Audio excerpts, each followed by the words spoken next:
Today we're going to talk about a report that could change the immigration debate in Canada. Hidden inside this report are findings that raise serious questions about how one of the world's most notorious criminal organizations took advantage of the Liberals' immigration policies using Canada's international student program to bring gangsters from India into Canada. And there are some shocking statistics in this report that once you see them, you cannot unsee them. I'm Elie Cantin-Nantel. Welcome back to the podcast. Today we're going to talk about this shocking report. And finally, commentator and businessman Bryan Brulotte will join the show to share a warning about China that every Canadian needs to hear. You won't want to miss any part of today's show, so without further ado, let's get to it.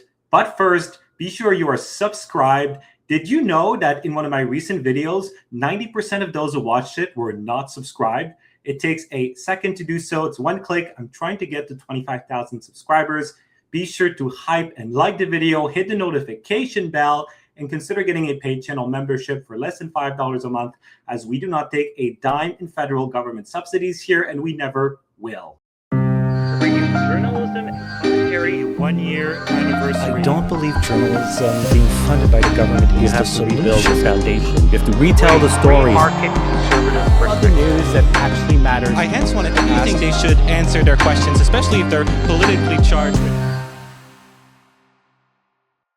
So recently on this show, we've been diving into the immigration situation in Canada and more specifically the international student situation. This has garnered a lot of attention. A lot of people are absolutely shocked about what's going on in this country when it comes to these two stories, because yes, it is worse than we think it is. And today's story, exclusive report from Global News, just further confirms this. Reading here from Stuart Bell, the top lieutenant of the Indian gangster Lawrence Bishnoi, Goldie Brar, arrived in Canada in 2017, ostensibly to attend Thompson Rivers University in Kamloops, BC. But it is unknown if he ever went to class, records show. Instead, he helped Bishnoi expand his criminal organization in Canada, allegedly instigating high-profile murders, a political assassination, and an extortion crisis. A classified intelligence report obtained by Global News reveals the Bishnoi gang's Canadian franchise has relied heavily on Indian youth who, like Brar, entered the country on student visas. Continuing here, written by the Canada Border Services Agency, the report cites the gang's growing operational presence in Canada and demonstrated use of Canada's immigration programs for criminal purposes. Quote, investigations increasingly identify Indian foreign nationals on study permits and work permits as participants in these organized criminal activities. The sustained expansion of Bishnoi-linked extortions and the involvement of student permit and work permit holders raises significant concern for Canada Border Services Agency operations. The tactical guide titled The Bishnoi Gang, an Emerging Threat in Canada, was circulated in December 2025 to help immigration officers tackle the crime group as it preyed upon the country's South Asian communities. Although classified, a copy made public by the court shows how the government's controversial foreign student program may have contributed to Canada's Indian gang problem. According to the report, Canada's overall extortion rate has dipped 10% in 2024, but the number of Indian citizens charged with extortion that year spiked 47%. And if you think that is shocking, then oh boy, just hang tight. There are some even more shocking statistics coming right up. The increase reflected a growing trend in which South Asian Canadians reported receiving calls from Bishnoi members demanding large sums of money. As police investigated the extortions, the report said two similarities emerged. the name Goldie Brar, and suspects who were in Canada on student and work visas. And right here are absolutely shocking statistics. Crimes by Indian student permit holders soared 8,800% between 2016 and 2024, said the report, which ranked India as the top source country of foreign student charged with crimes. A quote from the report, quote, "It would be prudent to recognize that these statistics likely underrepresent the extent of the issues, as many crimes go undetected and unreported." So that 8,000% increase may actually be higher. Between 2019 and 2023, 4,000 Indian citizens who entered Canada on a study permit were charged with 17,929 offenses. A third of these charges, or 4,920, were considered serious or organized crime related, while 97% of those offenses were deemed violent. In 2024, more than 13,040 criminal charges were laid against Indian citizens in Canada on student visas, which was a significant jump according to the report. The report does not mention that the 2,418 who were charged represent just over 1% of the 188,125 Indian students that year, but rather emphasizes their upward trend. So here's a graph showing the number of Indians with study permits charged with a criminal offense. As you can see, at the start of the Liberals' mandate in 2016, it was very, very low, almost non-existent. It was basically a non-existent problem. The international students that were coming from India were just like the international students coming from every other country on earth. They were coming to study in Canada. But then we start to see a trend that exploded in the post-COVID Canada, where you have thousands of Indian students being charged with thousands of offenses. I mean, just take a look at this graph. It's incredible when you think of it. And just as a reminder, in 2018, Canada had 500,000 international students. And by 2023, that number had jumped to 1 million. And at Canadian public colleges, the number of international students increased by 400% under the Liberals. And as you can see here, 427,000 students in 2023 were from India. The second country, that is the People's Republic of China, is less than a quarter of the number of students that came from India. So a huge amount did come from India, and it turns out that included members of the Bishnoi gang. Continuing to read from Global, when the government capped foreign student visas in late 2024, it cited pressure on housing for that change. But the CBSA report examines another possible consequences.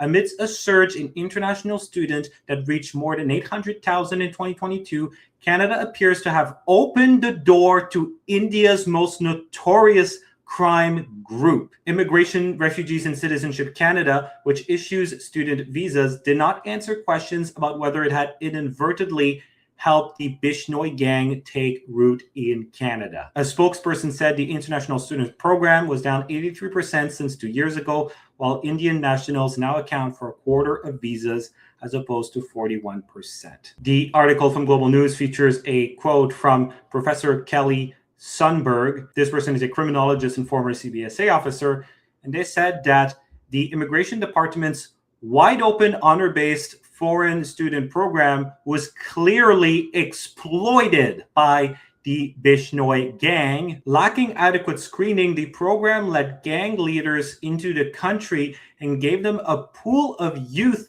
to recruit. Quote, in a perfect storm of nonsensical policy and law resulting in a flood of young foreigners into Canada with limited supports for them once here, leaving them prey for the criminals of their home country to recruit them here. The professor goes on, Ottawa is 100% to blame. So to be clear, what we have done here is we created a situation in which third world gangsters were able to come into our country and then terrorize Canadian citizens and commit crime using a pathway that's supposed to be to study. When you open the floodgates the way that the Liberal Party of Canada has, remember, there was a point where you had over 1 million people coming into Canada in a year, and you don't do vetting, you don't do screening, you don't let in the best of the best. It turns out that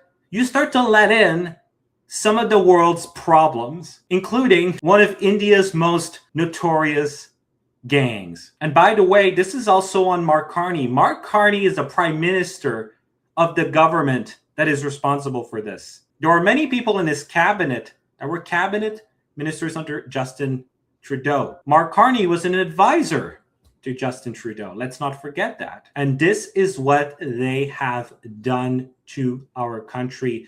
This is absolutely shameful, if you ask me, that we have allowed this. This is a made in Canada catastrophe. Now, who exactly is the Bishnoi gang and why is this such a problem? Well, let's take a look at this. Reading here from the Canadian press, Lawrence Bishnoi has been imprisoned in India for nearly a decade on charges of widespread involvement in gang violence. In 2023, India's counterterrorism body, the National Investigation Agency, said the 32-year-old operates his, quote, terror syndicates from jail in different states, unquote, in India, and through an associate in Canada. Multiple Indian media outlets have reported Bishnoi sent tens of thousands of dollars in money transfers from India to both Canada and Thailand between 2019 and 2021.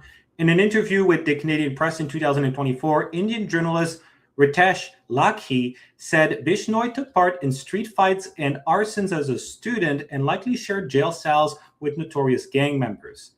Bishnoi was infamous for threatening to kill beloved Indian celebrities, political figures, and business leaders.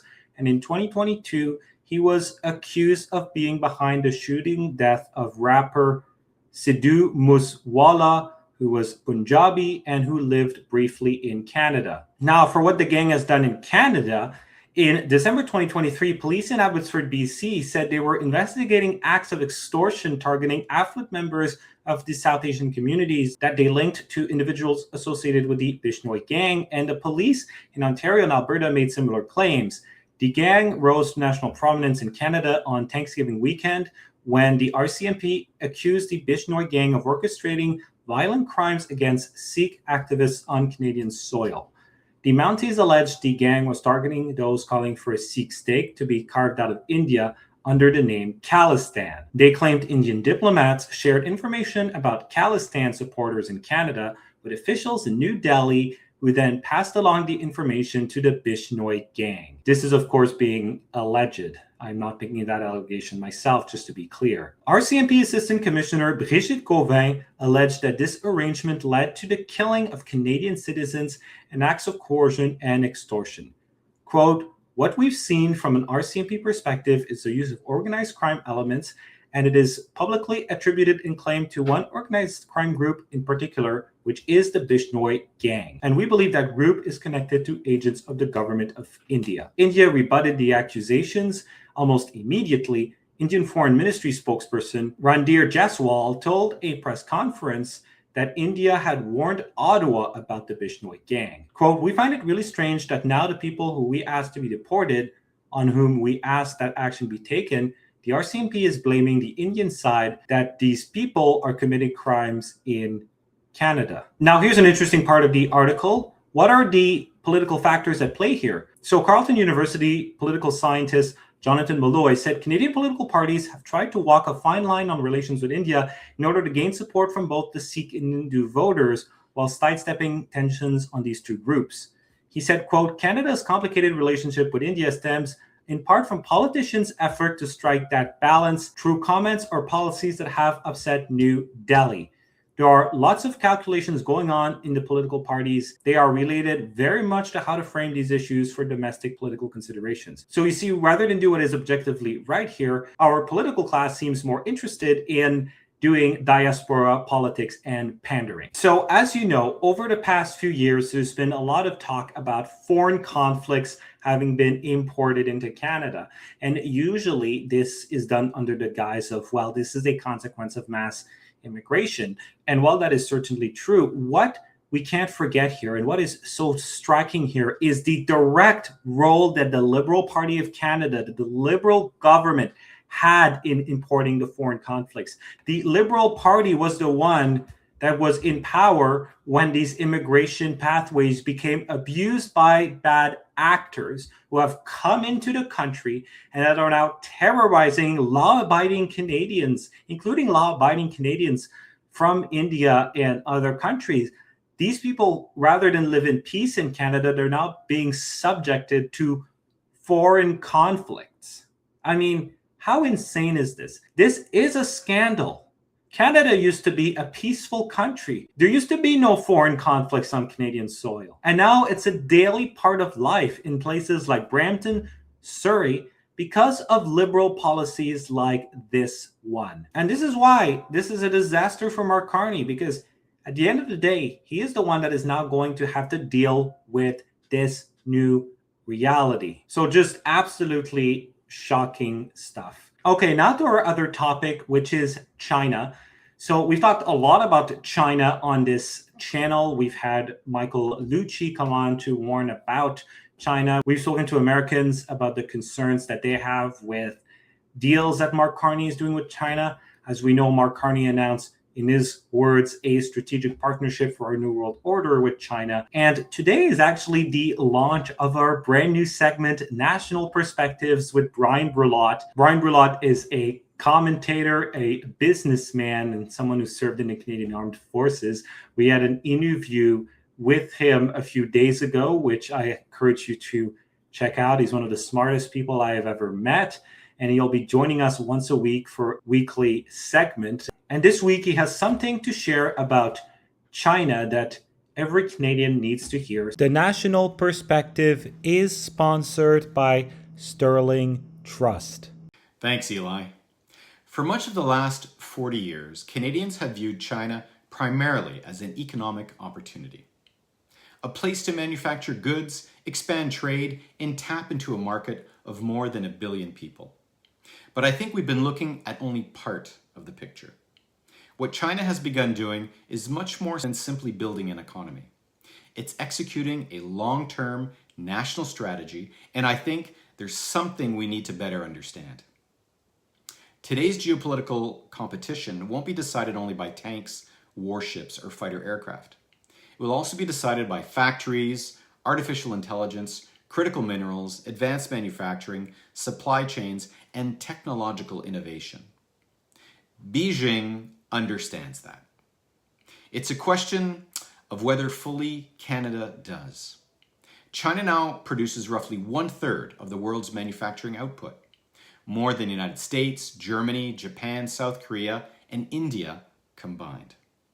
It dominates shipbuilding, refines most of the world's rare earth minerals, and leads in batteries, robotics, and many of the technologies that will shape tomorrow's economy.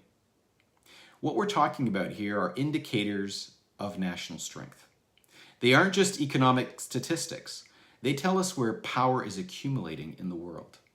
History teaches us that great powers are built first in factories and only later on battlefields. Britain demonstrated that during the Industrial Revolution. The United States did it during the Second World War. China has clearly learned that lesson. Its government integrates industry, universities, technology, and military planning into one long-term national strategy. Economic policy, industrial policy, and national security all reinforce one another. Canada, on the other hand, still tends to treat trade, defense, industrial policy, and foreign affairs as separate conversations. I think that's becoming increasingly difficult to justify. Economic security has become national security for Canada. In my view, that means protecting critical technologies, diversifying supply chains, rebuilding advanced manufacturing, investing in artificial intelligence, quantum computing, cybersecurity, and defense production. It also means strengthening partnerships, across the Indo-Pacific while building the Canadian Armed Forces. Perhaps most importantly, I think Canada needs a national strategy that survives elections and provides long-term direction to governments, businesses, and our allies. None of this is about hostility towards the Chinese people. China is one of the world's great civilizations. Millions of Chinese entrepreneurs, scientists, students make extraordinary contributions around the world. The challenge, in my view, lies with the strategic ambitions of the Chinese Communist Party, not with the Chinese people. Strategic realism isn't fear, and it isn't confrontation. It's simply recognizing the world as it is. China has a strategy for the 21st century, and as we're now seeing, the United States appears to be rediscovering one. I believe Canada still hasn't decided whether it wants one, and I think that debate is becoming increasingly urgent. History won't judge us on whether we recognized China's rise. That's already obvious. History will judge us on whether we understood what that rise required of Canada. I'm Bryan Brulotte, and that is my take for the national perspective. Thank you very much for this, Bryan. This was very, very interesting. So this sums up today's show. We talked about India and we talked about China. I want to know your thoughts on both. So put them in the comments below. Be sure to hype and like the video, hit the notification bell, and consider getting a paid channel membership for less than $5 a month. And until next time, God bless.